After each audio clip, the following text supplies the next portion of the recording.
Hello and welcome to the Epic Railroad YouTube channel. Today I will be installing lighting in a model building.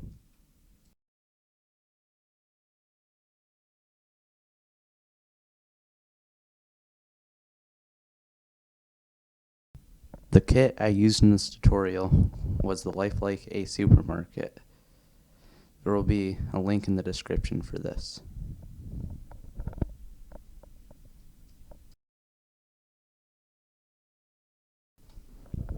I started by removing the sign to install the micro LEDs. I then drilled 2 holes for the micro LED wires to fit through. Make sure to drill the hole large enough so the wires can fit through, but small enough so that LED doesn't fall through. The LEDs I used in this tutorial were micro LEDs from the Amazon seller Powerful. I really like these LEDs and they're at a very affordable price and they're very bright. Link in the description for the LEDs. To prep the LEDs for installation, I painted the back of the LEDs with black paint so the light wouldn't bleed through the back.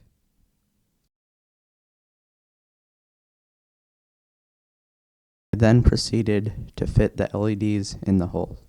I recommend twisting the wires together because it'll be easier to fit them through the small hole and a less tedious task.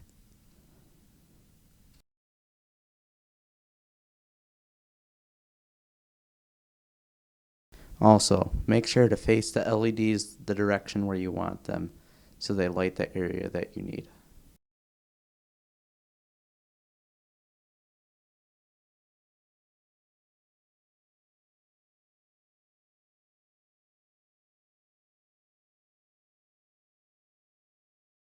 I then fixed the LEDs in place with some modeling glue. Make sure that you get the correct surface area and it'll hold it in place so they don't move out of position.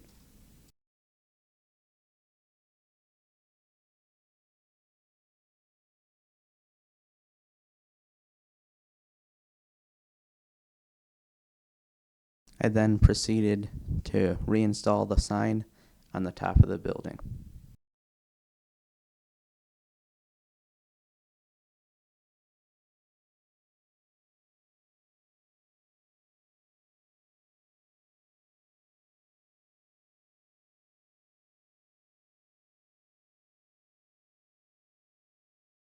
Since LEDs need resistors because they're low voltage lights, you need to install one that is the proper value for the specific type of LED.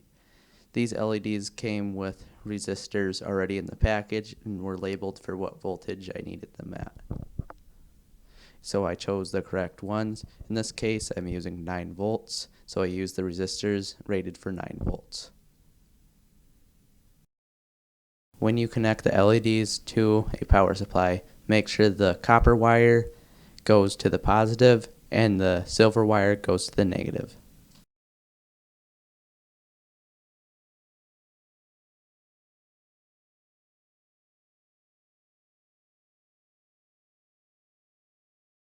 I then began to solder the LEDs together that would be installed inside the building.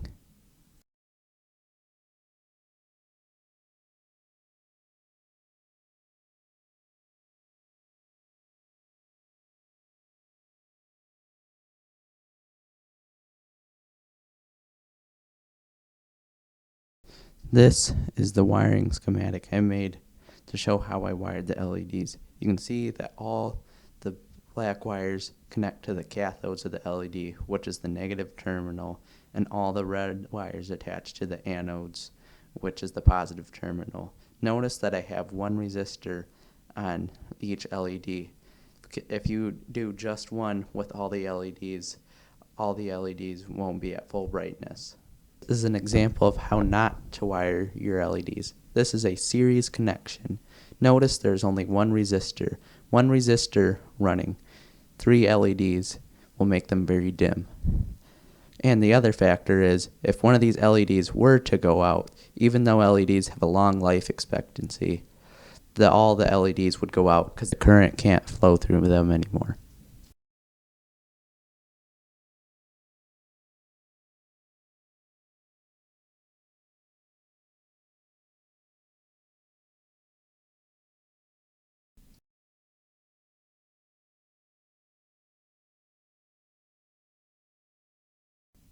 The LEDs I used for the interior lighting were warm white LEDs. I chose these because they are only $6.69, just under $7.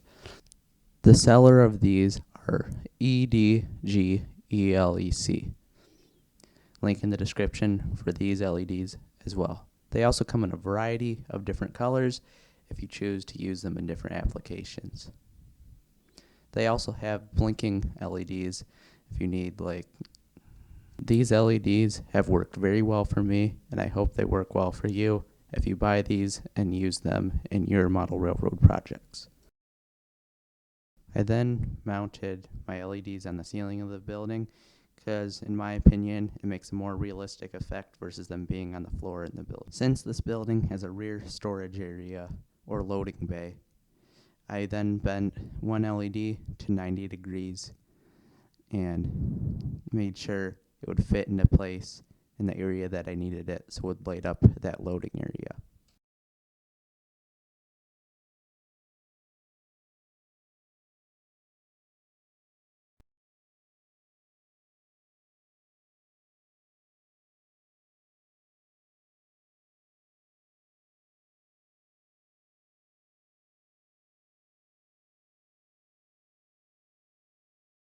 I then soldered a resistor onto the LED and a wire to connect them to the power.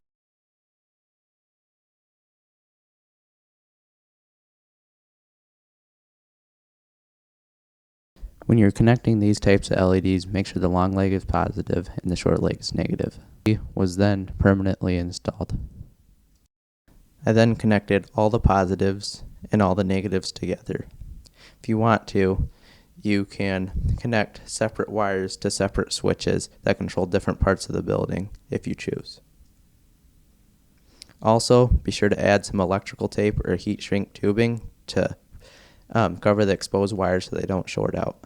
On the inside, I use black construction paper to keep the light from bleeding out because the plastic is somewhat transparent.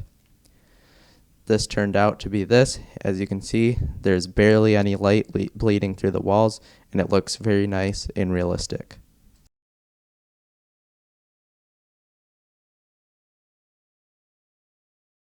Thank you for watching the video. I hope you enjoyed this, and I hope you try out this project for yourself.